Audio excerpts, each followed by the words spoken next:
Galera, sejam muito bem-vindos a mais um episódio do The Byte. Nesse episódio vamos falar de novidades de GTA 6, novidades do filme de Elden Ring e outras adaptações de games para o cinema, caso envolvendo aí o Bruno Bock, e também a Kazé TV entrando na onda de memes de inteligência artificial. A gente agradece aqui no início do episódio o retorno do Kabum. O pessoal do Kabum tá de volta aqui como parceiro do The Byte. Para quem não conhece, o Kabum é o maior e-commerce de tecnologia e games da América Latina. E para quem já tá se preparando para assistir a Copa do Mundo em casa, o Kabum arrumou um desconto de 5% com o cupom TheByte5 na compra de projetores, TVs, alto-falantes e vários outros produtos que você pode usar para assistir os games. Os games não, os jogos.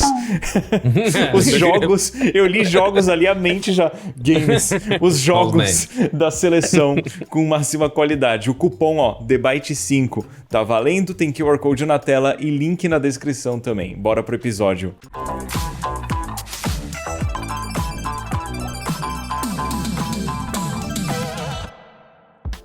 É isso aí, pessoal. Sejam bem-vindos a mais um episódio do The Byte. Vamos começar falando sobre GTA 6, porque apesar do lançamento do jogo ser só no final do ano, né, em novembro, se é que ele não vai atrasar, será que vai, será que não vai? Teve bastante notícia na semana passada sobre o game. Daí, assim, pra gente organizar as coisas aqui, porque realmente foram muitas notícias, a gente vai separar por partes, tá? Vamos falar primeiro de duas notícias bem interessantes sobre GTA 6 que saíram. A primeira é que, segundo ex-funcionários da Rockstar, a versão de PC do game pode acabar chegando mais cedo do que o pessoal tá esperando, já em fevereiro do ano que vem, né? O GTA lança para console em novembro e em fevereiro ele tá saindo para PC. E a outra notícia recente que também saiu, vinda de um insider, é que GTA 6 pode acabar sendo mesmo o jogo mais caro, ou quem sabe até mesmo a propriedade intelectual mais cara de todos os tempos, chegando aí à marca de 3 bilhões e meio de dólares. Isso porque vazaram algumas informações aí numa corte inglesa de que a Rockstar North, né, que é o estúdio responsável por GTA 6 nesse momento, já gastou desde 2019 mais de 2 bilhões de dólares só com salário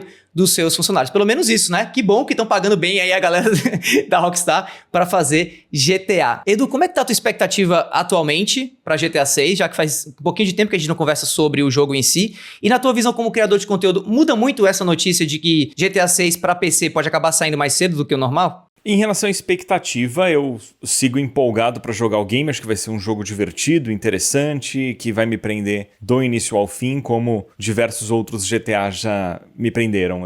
Acho que não tem muito o que acrescentar além disso. Eu quero muito jogar o game e quando tiver trailer eu vou assistir, etc e tal, mas no momento é só aguardar, porque acho que é uma coisa de cada vez, né? Quando a gente fica muito no hype, muito na expectativa, a chance de frustração é grande e você acaba também não curtindo o momento. A gente tá prestes a ver o lançamento, por exemplo, de Pragmata no momento da gravação desse vídeo, de Replaced, Aphelion. Então, assim, eu quero curtir cada momento individualmente, mas sim, quero jogar o game no futuro quando chegar a hora. Mas em relação ao lançamento para PC, se ele de fato rolar cerca ali de 5, 6 meses depois do lançamento para consoles, eu vejo isso como positivo, sinceramente, porque eu acho que o game vai ter um potencial de fidelidade gráfica, né, maior no PC, porque os PCs são mais potentes que os consoles, ainda mais considerando que Xbox Series X, PlayStation 5 saíram já faz 6 anos quase. No Play 5 Pro o jogo deve rodar melhor, mas ainda assim os PCs fortes são mais fortes do que os consoles atuais, do que o Play 5 Pro. Então acho que em questão de fidelidade de gráfica e de mods, a versão de PC empolga, mas eu acho que ninguém vai deixar de jogar a versão de console para esperar a versão de PC. Quem pode jogar no console com certeza vai jogar no console, até porque felizmente ou infelizmente esse mundo da criação de conteúdo gira muito em torno de lançamento e tem uma sensação de urgência absurda. Todo mundo vai querer produzir conteúdo o mais rápido possível, o que muitas vezes é um tiro no pé, porque a pessoa tenta correr e faz um conteúdo pior do que deveria, né? Então eu acho que vai rolar um desespero aí em relação a produzir conteúdo de GTA 6. Eu ouvi que talvez saia em março, né, de 2027 por causa do ano fiscal da Rockstar, que começa em abril e acaba em março.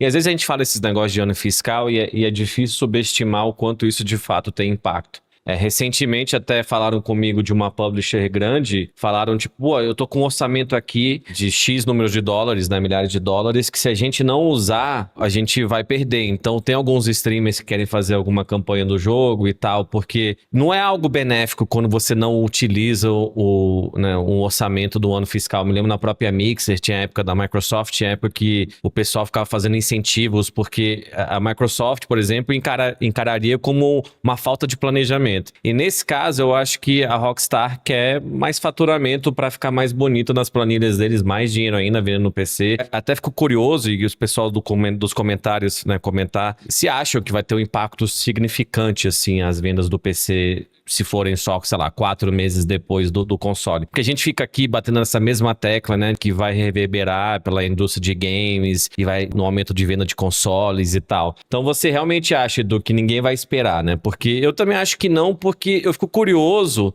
na questão de spoiler, cara. Será que vai ter spoilers vazados, né? Minha maior preocupação referente ao lançamento de GTA nesse sentido, né? Inclusive 11 meses do último trailer, cara. Chega um ponto que esse mistério é muito cansativo, assim, porque 11 meses do último trailer depois, eles, né, adiaram de novo o jogo, que ia ser em maio, né? A gente ia ter GTA mês que vem, cara. 1 mês e meio ia estar pra sair esse jogo. Imagina o quanto de coisa ia ter e conteúdo. E eu falei da minha preocupação é justamente de ter que apressar a experiência pra não tomar spoiler, né? O Edu mesmo, o cara que vai fazer a série no canal dele, vai estourar, vai explodir. Eu acho que as pessoas vão ver essa competitividade entre criadores de conteúdo também, mas também entre jogadores, cara, porque eu quero jogar o jogo com calma, né? O Davi não tá tão animado quanto a gente aqui, mas eu não quero ter essa pressa pra finalizar a história justamente por ser um marco, né? A gente não consome as mesmas coisas hoje nunca, né? E esse vai ser talvez a última grande coisa que todo mundo vai estar jogando mais ou menos ao mesmo tempo e tal. E eu tô realmente curioso pra ver o impacto disso e se de fato vai ter gente que vai esperar e se de fato vai lançar no PC, né? Também tiveram rumores que tá confirmado que vai ser entre 70 e 80 dólares, mas eu não consegui achar uma fonte que dá pra acreditar muito nisso também. Mas a outra questão, Davi, né, até pra você comentar, foi sobre conteúdo gerado por criadores e GTA vai criar milionários dentro do jogo, né? Pois é, como você disse, Vandep, um insider, né, saiu aí com a informação de que GTA 6 realmente vai poder, quem sabe, tornar jogadores milionários por conta do que a gente conhece hoje em dia como UGC, né, que é User Generated Content. Isso já vem acontecendo dentro da franquia GTA, mas com aqueles conteúdos feitos meio que à parte, né, dentro do que a gente chama de GTA RP, né? Existe todo um mundo de criadores, de comunidade que lança assets, que cria, viralizou recentemente alguém que fez para alguma versão de GTA, que eu não lembro qual foi, acho que foi GTA San Andreas, mas posso estar errado, uma versão de futebol de GTA. Você podia entrar no estádio, jogar uma partida, esse é um negócio louco, né? A cena de mods de GTA é muito, muito, muito forte. E obviamente que a Rockstar vai querer capitalizar em cima disso, muito provavelmente trazendo várias e várias e várias ferramentas de criação para que usuários possam criar dentro de GTA 6 e, quem sabe, pelo visto aí, né, vender para outros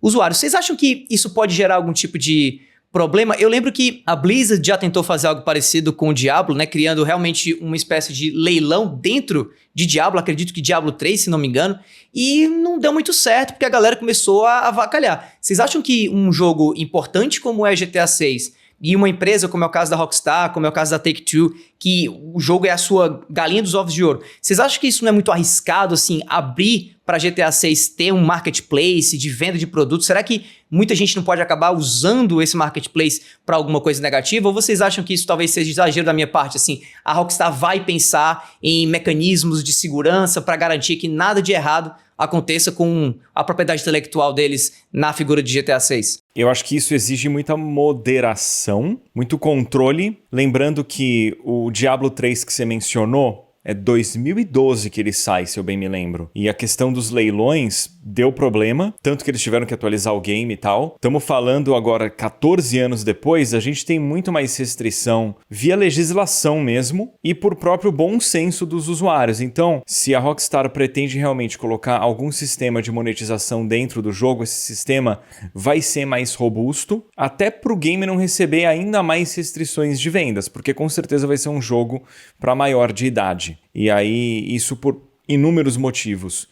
Mas eu acho que eles vão tentar manter aquele mature, que é o M ao invés do A do ESRB, que é o Adult Only.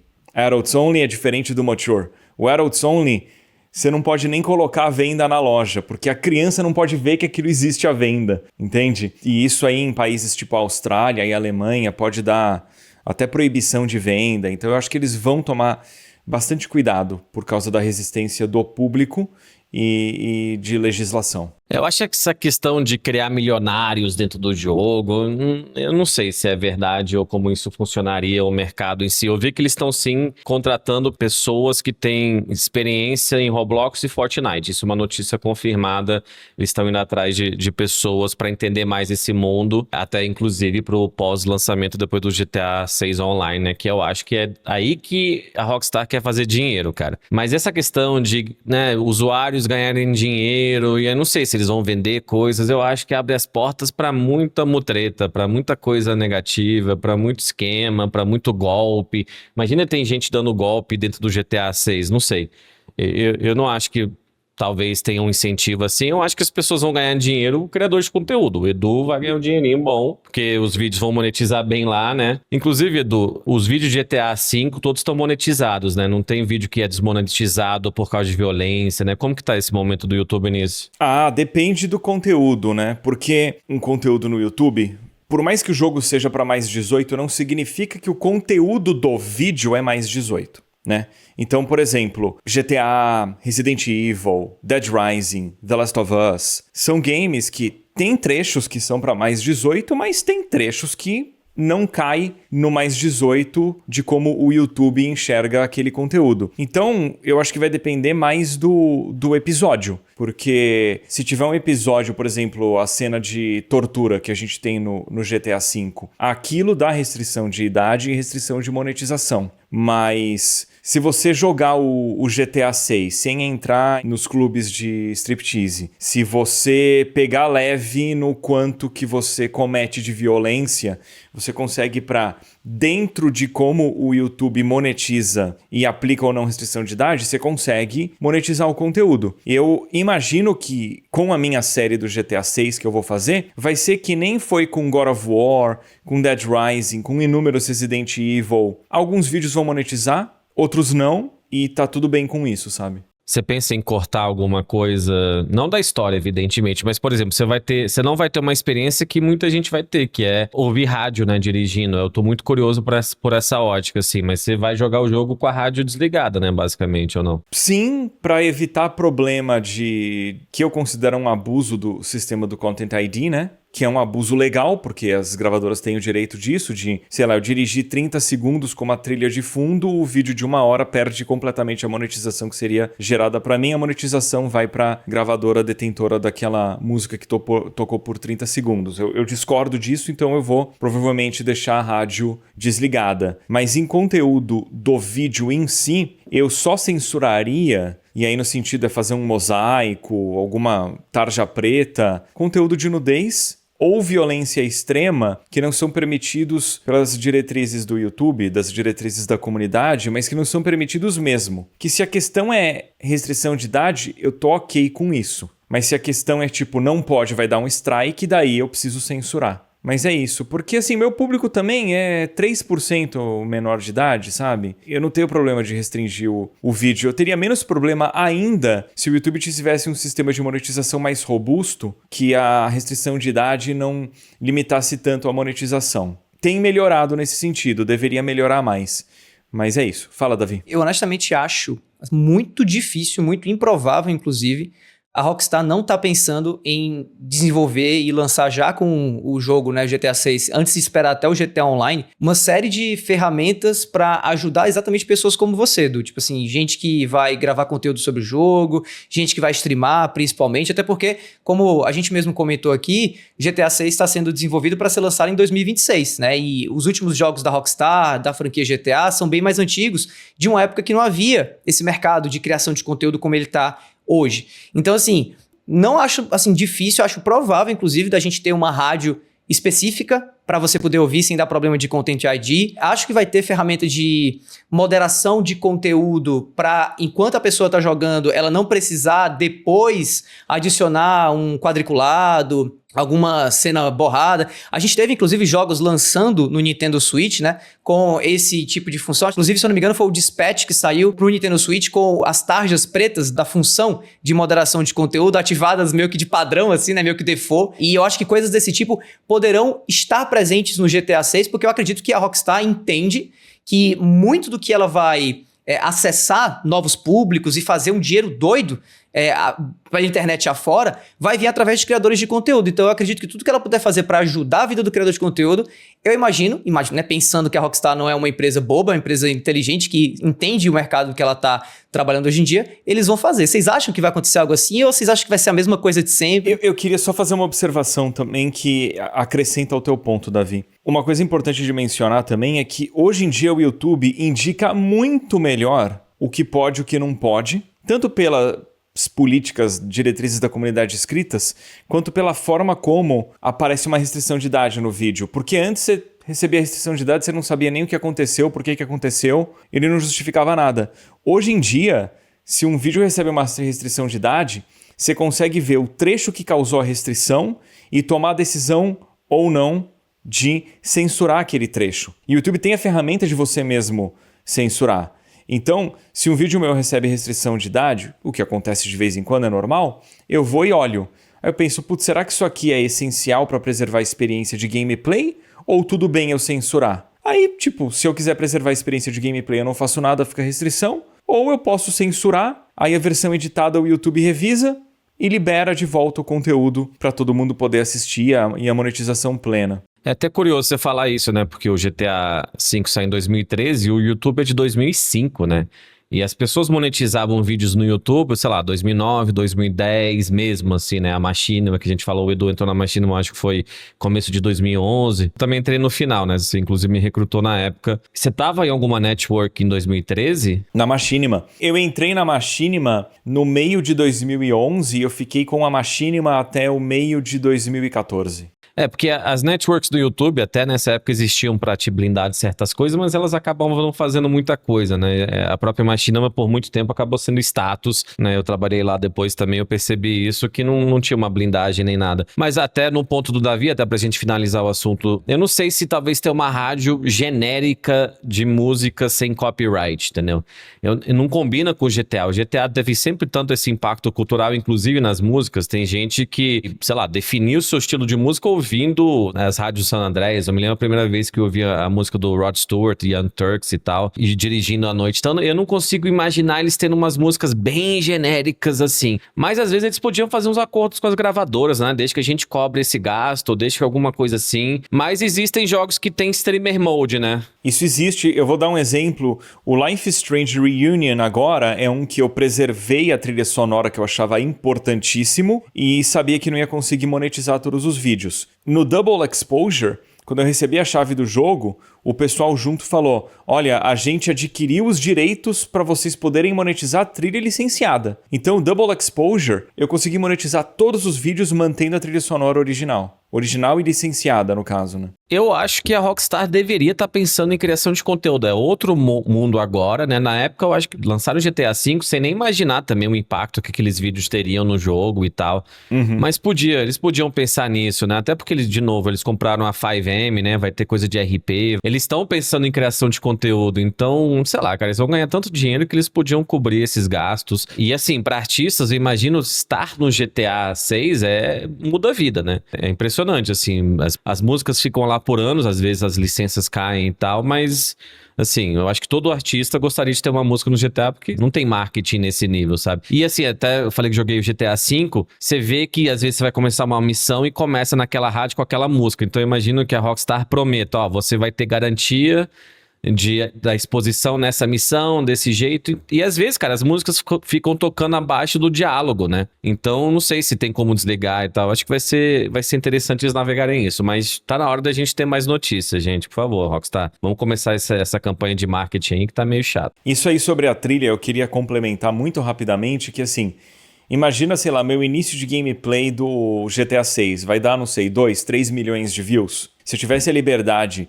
de deixar a trilha sonora ali presente, uma banda que tá tentando ganhar mais visibilidade, ou uma banda que, sei lá, a molecada curte, mas adulto no geral não conhece tanto, podia ganhar uma visibilidade ali. Sei lá, as marcas pagam tão caro para aparecer no meu canal ou aqui no The Byte, e as gravadoras, elas impedem você de divulgar o que elas já fazem, né? É bizarra essa situação pra mim, mas não é coincidência que a indústria da música esteja ficando cada vez mais pra trás, né? Galera, bora para o Boletim The Byte. A gente tem várias coisas interessantes pra comentar. O Davi vai trazer o primeiro assunto. Isso, vamos falar da situação do Bruno Bock. Para quem não conhece, o Bruno Bock é um dos criadores do canal Pipocando. Ele relatou recentemente que perdeu uma empresa que ele tinha, não especificou qual empresa. Muita gente achou, inclusive, que era a empresa relacionada ao canal Pipocando, mas ficou naquela de pode ser que seja, pode ser que não seja. Até teve gente que falou do Rolandinho, e o Rolandinho também saiu nas redes sociais dizendo que isso não tem nada a ver com ele. E o próprio Bruno Bock também confirmou que não tem nada a ver com o Rolandinho. Mas o fato é que o Bruno Bock se envolveu com pessoas que ele chamava de amigos. Essas pessoas se tornaram sócios de uma das empresas do Bruno Bock, e ele relatou nas redes sociais que ele acabou perdendo essa empresa para os seus próprios sócios, no caso, ex-sócios, né? E o motivo do Bruno Bock ter falado isso nas redes sociais, e ele próprio ter dito, né, que ele tá se expondo e que para ele essa é uma situação extremamente desconfortável, desgastante e tal, foi obviamente para avisar. Inclusive casos como esse do Bruno Bock vem começando a aparecer mais nas redes sociais a partir de criadores que têm uma certa consciência e que fazem conteúdos para avisar os outros sobre problemas que eles próprios estão tendo, né? Um outro conteúdo que viralizou há pouco tempo atrás, que a gente até planejou cobrir aqui no debate, mas não deu, foi o vídeo do Castanhari falando de um problema que ele teve com o pet dele, que foi envenenado por conta de uma questão lá relacionada à detetização na sua casa. Enfim, tem muita coisa acontecendo, né, Vandep, que tá, tipo assim, viralizando, mas não necessariamente viralizando porque são notícias positivas ou porque são alguma coisa relacionada a algo maior, mas sim por conta de experiências que criadores de conteúdo que já estão há bastante tempo nas redes sociais, como é o caso do Bruno, como é o caso do Castanhari, e que são interessantes para que outros criadores de conteúdo saibam e para que esses criadores de conteúdo mais novinhos, digamos assim, não passem pelos mesmos apuros que tanto o Castanhari quanto agora o Bruno Bock têm passado, né? O que você acha a respeito disso? Depois pra gente passar aí pro Edu também. No caso do Bruno Bock, né, eu conheço o Rolandinho na época que eu trabalhei na Webid, na Digital Stars, eu trabalhei inclusive com o pessoal da Blues, eu não sei se é essa empresa que o Bruno Bock tava falando, tem gente que sim, e deu tudo certo, o Rolandinho mesmo foi um cara que sempre me tratou super bem, um cara bem tranquilo, mas é isso, cara, o Bruno Bock em si, ele falou, né, que foi ingênuo e dividiu a empresa com irmãos e sócios, dando uma porcentagem maior, né, e não vê na questão de imposto, então também tem essa ótica de, assim, cara, tem que se profissionalizar, né, porque eles se viraram contra ele e falaram que não tinha dinheiro de caixa, que perderam o maior cliente, mas não perderam. Inclusive, trazendo um pouco pra gente, né? Eu tava revendo o nosso piloto, né? Ainda bem que a gente melhorou, estamos mais bonitos, o Davi tá mais estilosinho também, até o Edu. Desculpa. Mas uma das primeiras coisas que o Edu fala, assim, uma das primeiras coisas faladas no The Byte o Edu fala, eu não sou o dono do The Byte, eu sou um dos donos do The Byte. E, né, o Edu sempre foi muito gentil, até porque ele é bem mais famoso que a gente e tal, mas a gente tem 33,333% cada aqui, a gente racha tudo exatamente entre 3%. Cada um tem seu papel aqui, né, no programa, nos bastidores, o Davi ajuda com a edição, com nossos editores, eu chamo os convidados, a gente faz a produção do programa, mas é isso, porque também até dinheiro com amigos é um negócio muito complicado, cara. É muito complicado, né? A gente já falou também de golpes que creators tomaram aqui, e eu falei de transparência, né? O próprio Edu, não, a gente faz uma campanha publicitária, o Edu tá em cópia, porque senão, cara, dinheiro mexe com a cabeça das pessoas. Você pode ser melhor amigo, você pode ser família.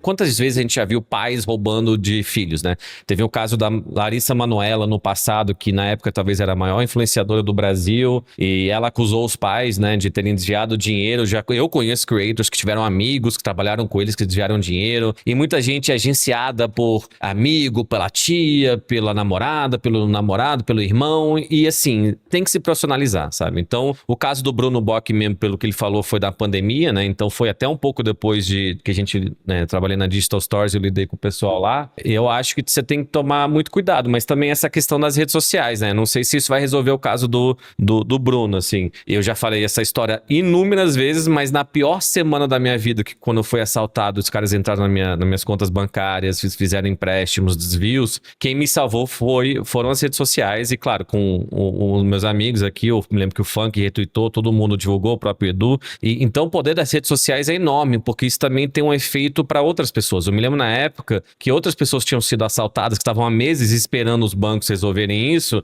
Os bancos pagaram eles, porque ficaram com medo da repercussão.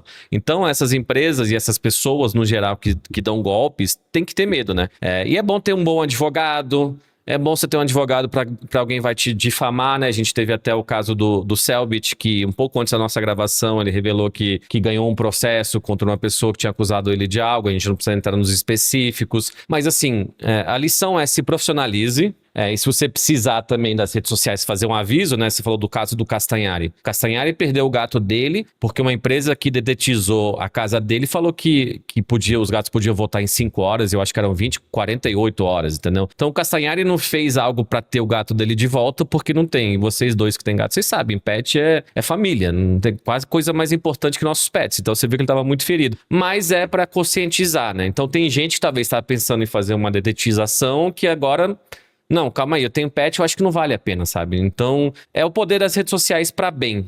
Eu acho que essa é a lição, assim, né? O Bruno Bock parece estar um pouco desesperado, estava um pouco abatido, porque essas coisas abatem, e usou as redes sociais pra isso. A primeira coisa que eu iria mencionar é que esse caso escancara como que o Brasil deveria, e isso acho que é uma questão global, tá? Mas estamos falando de Brasil, né?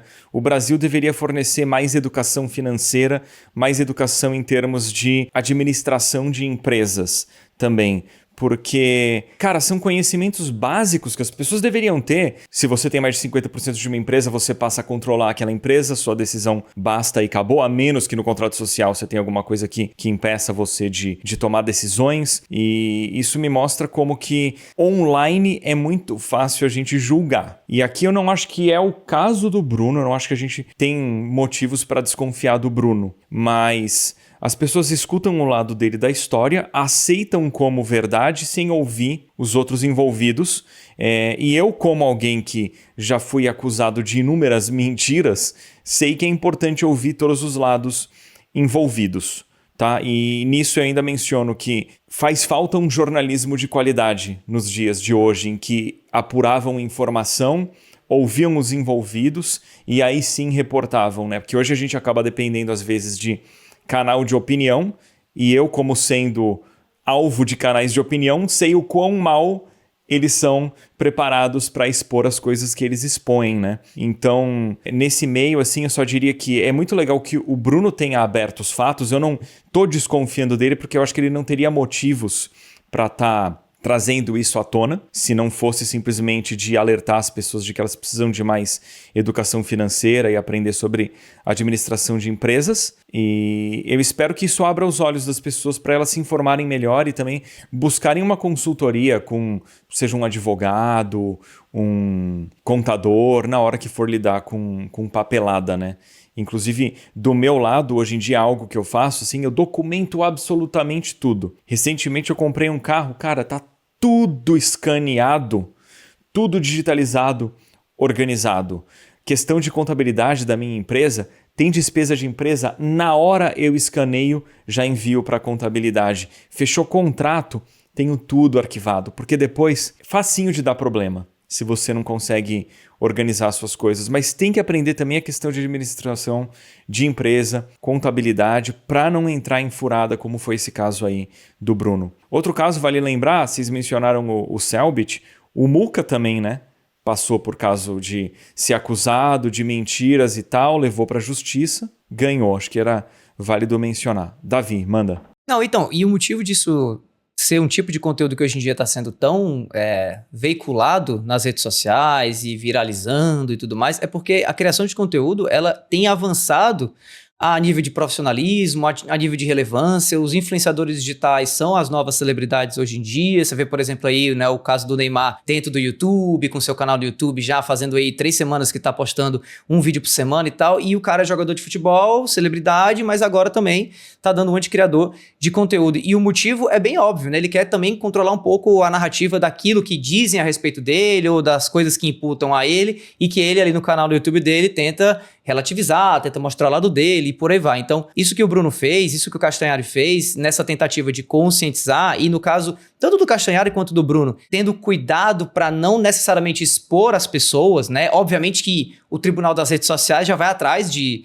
colocar os seus culpados aí, inclusive aí o próprio Rolandinho foi colocado no meio e o próprio Bruno Bock, como eu mencionei, foi lá na defesa do amigo dizendo que o Rolandinho não tem nada a ver com isso, mas eu acho que isso só escancara o quanto essa indústria da qual a gente faz parte aqui e da qual o debate aborda, né, nos episódios toda semana, ela tem se desenvolvido ao mesmo tempo que, como o Vandep mesmo falou, ela tem necessitado cada vez mais de profissionalismo, né? A gente, que é um projeto relativamente novo, a gente desde o começo começou o debate em contato com o advogado, em contato com o contador. A gente podia não ter feito isso no começo. Eu mesmo já tive empresa lá atrás, com outros amigos, numa época que eu era bem mais novo, e a gente demorou muito tempo nessa empresa para chamar o primeiro advogado, para conversar com o contador, porque o negócio era digital e era um negócio que a gente meio que tocava através da internet, sem necessariamente imaginar que aquilo ali seria uma grande empresa no futuro. Mas a gente já tinha ali alguns compromissos que poderiam, né, gerar problemas do ponto de vista jurídico, do ponto de vista legal, se a gente não fosse bem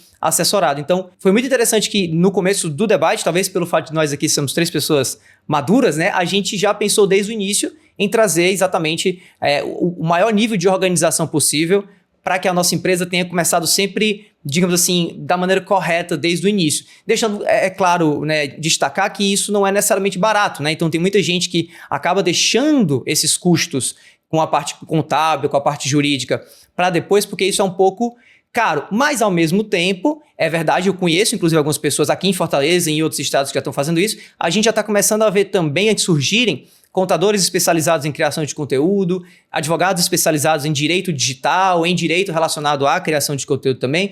Então, ao mesmo tempo que a indústria se desenvolve, a gente começa a ver também opções que antigamente não existiam para criadores de conteúdo que querem manter os seus canais funcionantes, mas sempre também trazendo aí toda a responsabilidade da lei e da contabilidade, que são elementos que a gente tem que levar cada vez mais em consideração, senão pode dar algum tipo de problema, especialmente quem trabalha com o YouTube recebendo AdSense, trabalhando com publis e coisas desse tipo, né? E assim, dá pra trabalhar com amigos. Você pode trabalhar com amigos, né? Assim, o Edu até vai fazer uma brincadeira, mas assim, eu sou amigo do Edu, a gente se conhece há 15 anos, porque o Edu, quanto mais gosta da pessoa, menos ele fala que é amigo, né? Quando tá o Max aqui, quando tá o Kogu, eu saí com o Doug do YouTube e falar, lamento muito que você tá com o Doug, né? O Edu tem esse humor do Edu, mas dá sim pra trabalhar com amigos. Eu agencio pessoas que são minhas amigas, eu vejo o Hayashi, eu vejo o Funk, a gente viajou pra Nova York juntos, sem trabalhar, mas você tem que ser profissional, você tem que saber separar as coisas. Eu e o Edu, inclusive, a gente tá talvez ou na melhor fase da nossa parceria juntos. A gente tá fechando várias campanhas de jogos que ele quer fazer, campanhas com o Cabu, nosso que tá aqui, que tá no canal dele também esse tempo. Então, a gente sabe dividir bem as coisas. E porque dentro disso tem um respeito mútuo. É uma pessoa querida,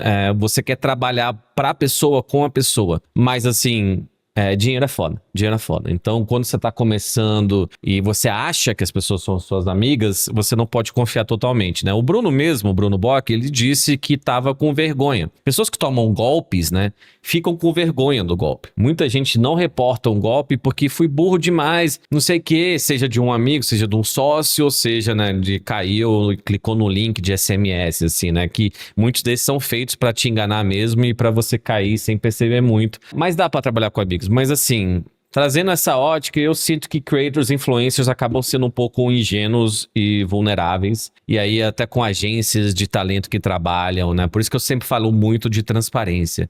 Tem que ter transparência, cara. Tem que deixar muito claro. Eu sou um cara que me explico demais. O Edu sabe dos meus áudios. Eu falo, esse aqui é o contexto dessa campanha, esse aqui é o contexto dessa agência, esse aqui é o contexto disso, o que tá acontecendo é isso. Então, não tenha medo, não tenha preguiça de saber o que está acontecendo no seu nome, o que estão fazendo no seu nome. Pague sim, principalmente se você tiver um dinheirinho, um contador bom, né? A gente tem os mesmos contadores que o Edu já usava na empresa dele aqui no The Byte, então foi fácil essa transferência. Sim, a gente paga uma taxa de emissão para eles, a gente paga imposto, a gente faz as transferências do dinheiro que a gente ganha aqui no The Byte, né? A gente fala, cada um com o mesmo valor todo mês, a gente deixa dinheiro em caixa, tudo certinho, cara. Você precisa ser profissional. O conceito aqui do The Byte também foi profissional. Justamente não quero ser 3 marmanjos falando no podcast aqui sobre qualquer coisa. Então, a lição é, seja esperto, seja malandro do bem. É bom ser malandro. Em qualquer profissão, você tem que ser malandro. O que é ser malandro? Não é enganar os outros. Ser malandro é ser esperto. É estar ciente do que está acontecendo, não ser ingênuo, não ser bobo. Não seja bobo com os teus trabalhos, não seja bobo com a tua carreira. Eu acho que você tem que ser esperto, ainda mais se você já é, vamos dizer, a expressão macaco velho aí desse meio. Não dê uma porcentagem maior pros seus amigos porque eles são teus amigos, né? Até se eu renegociasse, por exemplo, a porcentagem com o Edu, né, do que eu ganho nas suas campanhas, eu não ia falar, Edu, eu mereço mais e é isso, ponto. Não, eu acho que faz sentido ser assim, assim, assim, porque eu tô fazendo isso, isso, isso e é isso. Então, as coisas precisam ser bem feitas, as coisas precisam ser conversadas, senão dá nisso, cara. A gente tem casos de golpe, a gente tem casos de creators que agora sim estão começando a se defender de difamação, que a gente falou, e o profissionalismo no meio continua crescendo, inclusive de creators enormes, né? Creators muito grandes e famosos que estão nessa há muito tempo.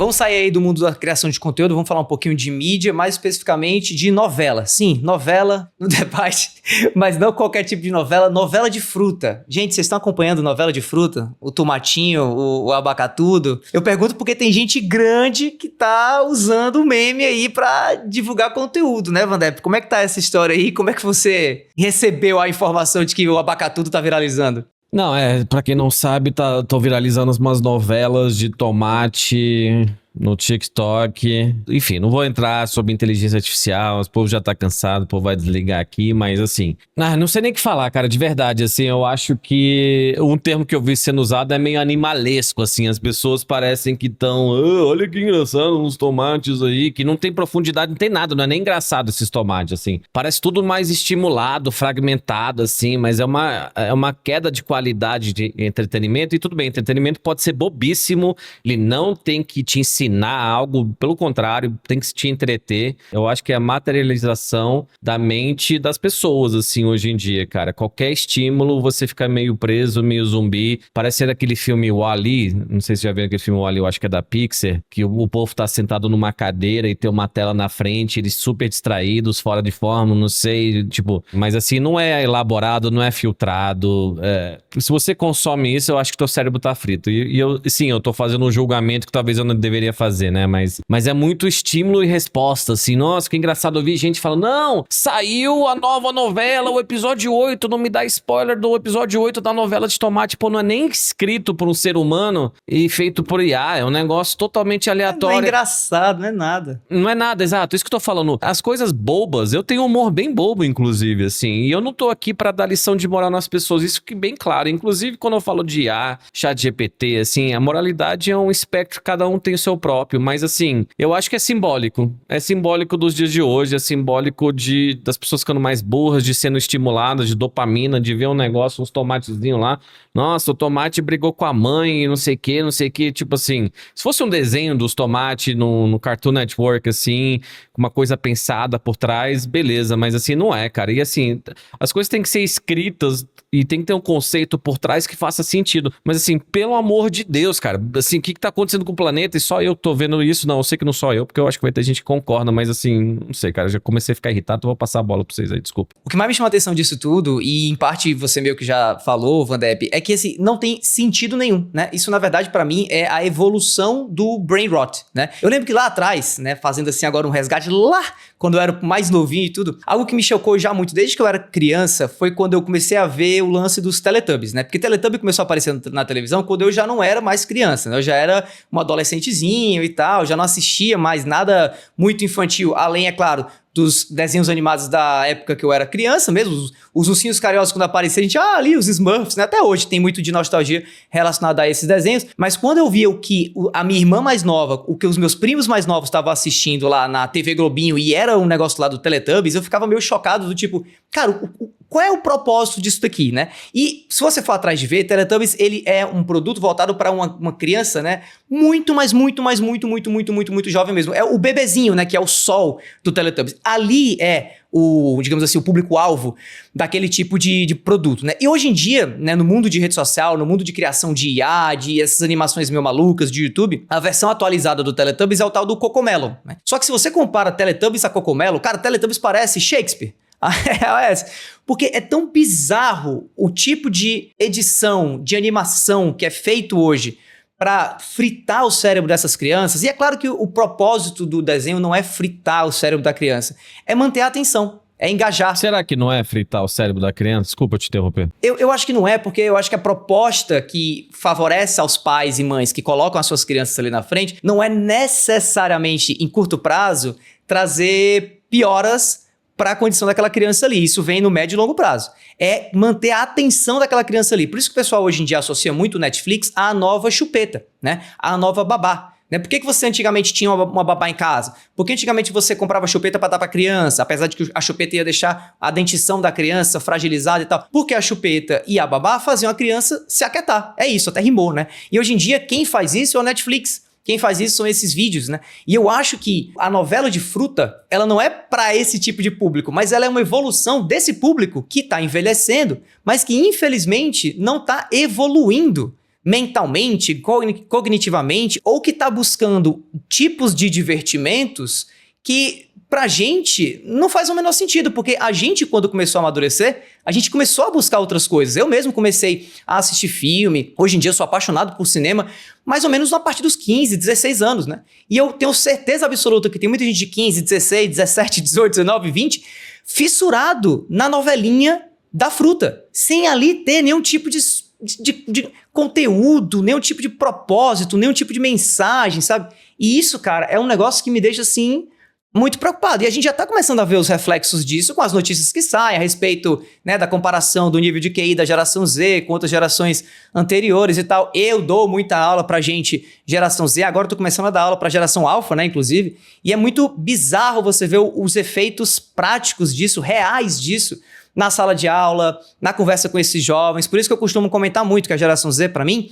ela é uma geração de baixíssimos, mas de altíssimos também. Porque tem muita gente boa na geração Z, tem muita gente com potencial. Eu vejo, inclusive, nos comentários do debate, muita gente jovem fazendo uns comentários muito legais, mas nem todo mundo consegue se salvar, especialmente com essa exposição absurda que a gente vê essas crianças crescerem ao longo dos anos aí na internet a conteúdos como esse. Então, assim, é bizarro, mas isso tá, inclusive, gerando negócio já, né, Vandep? Já tem gente até se apoderando desse tipo de conteúdo para divulgar quadro, divulgar transmissão de Copa do Mundo. Como é que tá isso aí, né? A gente vai falar da Cazé TV, que usou um gavião do Corinthians com tomatinho. E beleza, eles estão pegando algo que é viralizado, assim, mas tá bom. Mas assim, eu achei tuas falas excelentes, Davi. Achei tuas falas excelentes.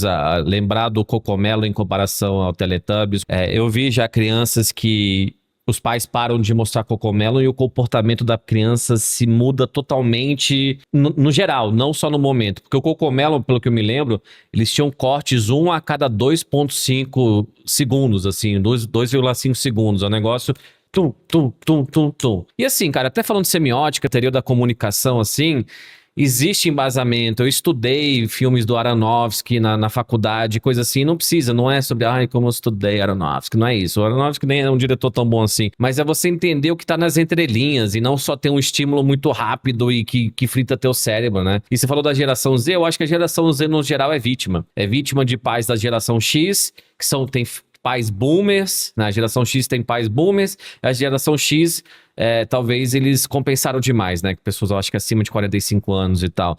Então, há 2 anos tomou o iPad, né? Eu acho que eles nem sabiam, talvez, dos riscos de tela, né? Então, muitos amigos meus, acho que inclusive o Edu, que acabou não falando, mas vai comentar já, que tem nossa geração, tem nossa idade, tem filhos entre 3 e 12 anos, a maioria fala, não tem celular, não tem tela. Não tem rede social. Não tem rede social. Eu tava com um amigo gringo, até postei uma foto no Instagram essa semana, ele tem filho de 9 e 4. Eles não tem nada disso, eles nem sabem o direito o que é. Eles sabem que é YouTube, de vez em quando vê um videozinho, mas não existe, cara. Existe um risco muito grande nessas coisas. Então não é, não, porque IA é ruim. E eu acho IA é uma meta, todo mundo sabe, né? Dentro dessas coisas, principalmente. Não dá, assim. Eu acho que teu cérebro tá muito frito, né? Eu já falei, eu uso mais TikTok até do gostaria, isso me incomoda até. Então, assim, ninguém tá imune a isso. Mas você tem que dar, né? A gente falou aqui de Sopranos, o Edu falou até de Frieren. Existem coisas boas pra consumir, né? Muita coisa boa. Muita coisa boa pra consumir, cara. Então, até no TikTok, pelo menos ver um documentáriozinho ou ver uma fofoca que seja. Mas não ver uns tomates idiota criado por nada. Pelo amor de Deus, assim. Mas desculpa, Edu, pode comentar, senão vou entrar nos meus rants aqui. A gente colocou na pauta o fato de que tem marcas usando isso pra se promover agora, né? Então a Cazé TV fez umas tirinhas, coisa do tipo assim. E aí o que eu ia mencionar, e isso não é focado na Cazé TV, mas é interessante como que a galera de mídia e também criador de conteúdo, toda vez que bomba alguma coisa, tenta replicar para se autopromover, né? E aí eu fico pensando como que dentro dos esportes isso rola absurdos. Fase de cripto, opa, vamos falar de cripto. Aí vem NFT, vamos falar de NFT. Aí receber dinheiro de bet, bora receber dinheiro de bet. Agora é a fase de usar AI para a gente se promover, para se vender, bora usar AI. E assim, eu gostaria que as pessoas tivessem o bom senso de ver até que ponto dá para confiar nesse pessoal de mídia. E eu estou incluindo criadores de conteúdo, influenciadores aqui também, que fica pulando de trend em trend. Não sei, é um comportamento que me incomoda, sinceramente. Como pai, você mostraria a novela de tomate para teus filhos? Com certeza não. Então, exato. Então. E eu acho que é ok, tipo, sob supervisão, assistir certos conteúdos. Tem vídeo de bichinho que é bonito, que tá no Reel. Eu acho ok mostrar pra minha filha, tipo, no meu celular ou no celular da minha esposa. E certos programas de TV, tipo, minha filha tá amando Pokémon. O de quando a gente era criança mesmo, sabe? E beleza por mim assistir, mas não o dia inteiro, não o tempo inteiro, sabe? Eu não acho que proibir 100% é o caminho também, mas eu acho que com supervisão, conteúdos com curadoria é ok consumir. Agora vem cá, Edu, você e Ivan Depp também, apesar de não ter visto o filme, mas eu vou comentar a respeito disso porque eu acho que tem um gancho interessante aí. Vocês não acham que isso pode estar vazando, quem sabe, para outras mídias, no caso aqui de filmes? Por quê? Porque recentemente fez muito sucesso o filme lá das K-Pop Demon Hunters, e que é um filme que você vê que tem um ritmo bem frenético, pra quem assistiu sabe do que eu tô falando. E recentemente eu estive na sala de cinema assistindo o filme do Mario Galaxy, o Edu também, né? Inclusive levou a filha, né, Edu, pra assistir. E assim, em comparação ao filme anterior do Mario, né, o primeiro filme, que saiu há alguns anos, cara, eu achei esse filme do Mario Galaxy frenético, assim. O filme é muito rápido, ele tá todo momento chamando a minha atenção, com muitas cores, com muitas animações, com muitos cameos, muitas referências e tal. E assim, óbvio, eu sou fãzaço da Nintendo, fãzaço de Mario, todas as referências que apareciam ali eu entendia, mas eu e muita gente que estava assistindo o filme comigo, a gente saiu do cinema cansado. Eu saí do cinema exausto de assistir o filme do Mario. E isso foi um negócio que me pegou muito, sabe? E me fez pensar, me remeteu a essa parada de assistir conteúdo em TikTok ou de ver alguns conteúdos que estão na Netflix feitos para essa geração Z e que não é que a geração Z é uma geração tão frenética assim, não é esse o ponto. É que eu acho que eu enxerguei um pouquinho o filme do Mario quase que sendo pensado não para aparecer ou viralizar apenas nas salas de cinema, mas também para que ele seja recortado em clipes de TikTok que vão começar a invadir as redes sociais, como já tô começando a invadir agora. Porque o filme ele é frenético e ao mesmo tempo ele é um pouco desconexo.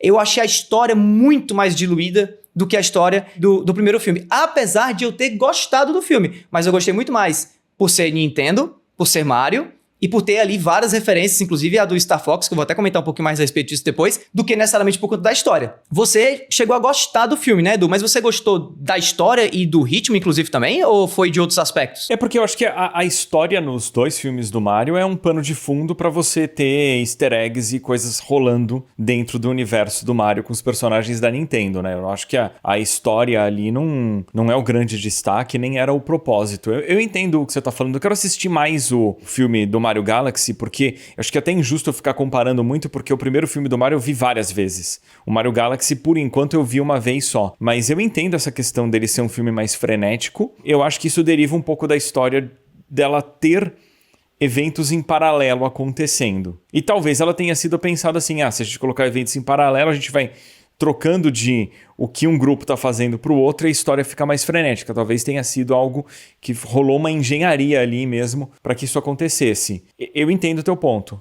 Mas assim, no filme do Mario, tá? E eu achei interessante falar, a história não importa, e imagino que para eles não importa. Então, para que existe? Assim, se um filme, a história não importa, por que existe se já existe o game?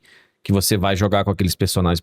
Pra apresentar easter eggs, legal. Aquele personagem lá que tava no, sei lá, Mario 64, não sei o quê. Mas pra que existe? Por que vai contar essa história? Só pra melhorar a própria IP? Só pra ganhar dinheiro? Tipo assim, por que não foca na história? Existe pra arrecadar fundos, Sim. né? Porque, assim, a bilheteria tá absurda. O filme existe pra aprofundar a presença na fanbase, né? O filme existe para fidelizar público, para buscar novas audiências também, porque o filme vai ter avô levando criança, vai ter pai que gosta levando o filho que ainda não é fã, então acho que é para expandir a audiência. Mas a tua pergunta, eu acho que ela engloba também por que o filme existe dessa forma, e eu acho que o filme existe dessa forma porque eu não sei até que ponto o filme ia ser tão popular ou agradar tanta gente se a ênfase passa a ser a história e não a animação e as referências e os easter eggs em si, até porque eu não sei até que ponto dá pra você aprofundar uma história de filme do Mario. E eu acho que dentro da proposta do filme, tem uns elementos de lore que são apresentados no filme do Mario Galaxy interessantes e chocantes. Será que não dá pra aprofundar? Assim, os filmes do Sonic, eu vi só o primeiro. Pronto, isso. Mas é um bom filme. É um bom filme. Jim Carrey tá no filme. O James Marsden, né? O cara, a gente até discutiu o papel da internet na época que o Sonic original não parecia nada do Sonic dos videogames, depois ficou legal. Mas é um filme que é considerado um bom filme. E não só pra quem gostava do personagem. Então por que não focar nisso e por que focar num ponto que o Davi trouxe só de estímulo? É pra continuar esse negócio, é pra continuar fritando o cérebro das crianças, não é, Davi? E tem um ponto importante também, Edu, que eu vou até discordar de você em relação ao primeiro filme, porque o primeiro filme pra mim tem história. Eu lembro, e é que eu não assisti tanto assim o primeiro filme, mas eu lembro da história. O Mario e o Luigi eram dois irmãos que viviam em Nova York, o Mario muito frustrado porque ele sentia que ele tinha um potencial, mas a família dele não reconhecia o potencial que ele tinha. Daí ele tem uma oportunidade de ir para um outro mundo, onde lá ele pode se colocar como um herói, ele enfrenta vários desafios, ele conhece a princesa, e aí você é introduzido ao arco do personagem da princesa Peach, que sinceramente evolui nesse segundo filme, mas eu não sei se evolui para um lado muito positivo, não vou dar spoilers a respeito disso nem nada. E aí depois você vai para um outro lugar, que é o reino do Donkey Kong, e aí você conhece o personagem do Donkey Kong, e aí tem um arco ali dentro. O filme eu acho que ele só começa a ficar um pouco mais assim, maluco, frenético, quando é introduzido o mundo do Mario Kart no meio do primeiro filme, né? E você fica um pouco assim, por que o Mario Kart tá aqui quando a gente podia só ter continuado essa descoberta de novos mundos, né? Então assim, pra mim o filme, ele tem, o primeiro filme, ele tem uma escala de crescimento, ele tem uma evolução, ele tem um arco do herói, na verdade múltiplos arcos do herói, até porque o Bowser tem o seu próprio arco do herói dentro do primeiro filme, e que eu não só achei isso do segundo filme, mas que eu vi muita gente criticando essa parte do segundo filme também, tipo assim, de que o filme ele meio que, ele deixa de lado um pouquinho essa preocupação em ter um enredo pra enfiar referência à torta e à direito, para o fã de Mario ficar satisfeito ali de estar vendo o filme, mas para a criança que tá ali, o que sobra realmente é o estímulo do Yoshi ser verde, é o estímulo do espaço ser azul, é o estímulo da Rosalina ser azul claro, da Peach ser rosa, e aquilo na tua tela, ali na tua frente, o tempo todo, e ainda mais eu que assisti o filme em IMAX, eu tive a oportunidade de assistir a cabine de imprensa do filme no IMAX. Cara, de novo, eu saí do filme exausto e eu perguntei pras pessoas ao redor, porque eu não sou de ter isso, eu assisti inclusive a animação esse ano, né, naquele filme lá do Hoppers, né, que eu acho que é Pele de um, Focinho de outro, é um filme novo de animação da Pixar, adorei, o filme tem a sua cadência um pouco mais acelerada, porque obviamente é filme pra gente jovem, mas o filme tem história, o filme tem enredo, e eu não me senti cansado assistindo esse filme. Assistindo o filme do Mario, eu me senti um pouco exausto. E assim, acho interessante o que o Vander perguntou, se filmes de games, né, como o filme do Mario, eles têm uma serventia, né, no cinema. Por que não fica só no mundo dos games? E honestamente, eu acho importante que a gente expanda os mundos de videogame para outras mídias, assim como acontece, por exemplo, nos quadrinhos, para o mundo do cinema. Eu achei muito legal o que a Marvel fez criando o MCU, o que a Warner tentou fazer criando, né, o universo cinematográfico da DC. Eu acho legal a gente apresentar histórias tão legais e personagens tão bacanas a outros públicos, até porque tem muita gente que não joga videogame, porque não tem aptidão, não tem coordenação motora e fica de fora de histórias incríveis como The Last of Us, como The Legend of Zelda, que vai ter daqui a pouco o seu filme live action, que honestamente já me deixa um pouco preocupado, né, em relação ao que eu vi aqui com esse filme agora do Mario, mas assim, existem formas de fazer isso. Por isso que eu prefiro adaptações como a do Fallout, né, da série Fallout, para a Amazon Prime Video, do que adaptações como essa do filme do Mario, onde você tenta trazer a história do jogo, que nem tem tanta história assim, né, no jogo, pra dentro do cinema. Achei esquisito isso, continuo achando esquisito. E é por isso mesmo que eu, agora de frente de uma outra propriedade intelectual que eu tô mega afim de ver sendo adaptada pro cinema, que é Elden Ring, eu fico um pouco preocupado, mas ao mesmo tempo um pouco, assim, ansioso positivamente falando. Isso por quê? Porque eu sinto que Elden Ring não tá sendo abordado, não tá sendo trabalhado até agora como a propriedade intelectual do Mario está sendo trabalhado, até porque a Nintendo fez uma parceria com a Illumination, que é conhecida pelos filmes do Minion, né? E aí, qual é o enredo dos filmes do Minion? Não tem. Já no caso de Elden Ring, a gente tá falando de uma adaptação feita pela A24, com Alex Garland, que tá trazendo, inclusive, um cast bem legal. O Nick Offerman, agora, né, que é de Parks and Recs, que pra mim é um puta ator, foi anunciado recentemente como parte do cast do filme. Então, assim, eu tô um pouco ansioso, positivamente falando, tô um pouco otimista com o filme do Elden Ring, a despeito desse filme do Mario, que eu achei que foi um passo para trás em relação às adaptações de videogame. Mesmo sabendo que talvez eu não seja o público-alvo do filme do Mario, mas eu deveria ter sido. Porque o filme é sobre uma propriedade intelectual que eu amo, mas a história faltou, né? Eu não sei até que ponto, a gente tem que lembrar, a Nintendo quer Mario com profundidade. Porque o Mario sempre teve uma baita de uma simplicidade. Tirando o Mario RPG, Paper Mario e tal, mas o Mario ali de jogo 2D, jogo 3D, é um pano de fundo de história para justificar a existência do jogo e o foco tá no gameplay. Então eu não sei se ela quer trazer profundidade através de Mario. Talvez através do filme de Zelda. Talvez ali a gente veja um pouco mais de cadência. Porque a Nintendo trabalha de formas misteriosas muitas vezes, né? Mas isso dito, tô curioso com questão de Elden Ring, de ver como vai ficar. E o filme do Sonic que vocês falaram, eu não vi ainda, eu quero ver. E eu imagino que eu vou gostar, eu tenho curiosidade de ver. Eu acho que o filme do Sonic, eu não tive vontade de ver o segundo ou o terceiro, mas o próprio Jim Carrey, né, que é um cara, sou muito grato a ele na minha infância, assim, os filmes do Jim Carrey e do Robin Williams, assim, me trouxeram alegria quando eu estava mal, vamos dizer assim, não tive uma infância muito fácil, e aí, por isso, o poder do cinema, o poder de um filme bem feito, o poder de um ator, né, da humanidade dentro disso. Obrigado, gente. A gente ia até comentar, né, Artemis e a ida da humanidade na Lua no final. Vocês acompanharam essa história? Porque eu achei muito bonita a humanidade unida, eu achei legal a cratera, ver as novas fotos da Lua. Eu não sei que humanidade unida é essa que você tá falando, não, mas... mas assim, pelo menos disso, né? Claro, tem uns corno aí que não acreditam nessas coisas, mas tudo bem, é legal ir no espaço. Espero que a gente explore mais. Mas agradecer o pessoal do Kabum, eles vão estar aqui uns meses com a gente. Então, por favor, dá uma conferida lá, The Byte 5, usa, vocês ajudam nós, não esquece de usar o link e tal, de verdade, assim, a gente tá fazendo vários testes com empresas, vocês estão vendo, e o Kabum é uma das maiores parceiras que eu tenho. Então é isso, gente, obrigado. Semana que vem a gente tá volta. Será que a gente volta semana que vem? Tem feriado terça, não tem? Mas a gente vai voltar porque vocês ficaram bravos que a gente não tava no último. Mas às vezes vocês têm que ter saudades da gente, senão vocês não valorizam nós. Vamos embora, tchau, até semana que vem. Falou!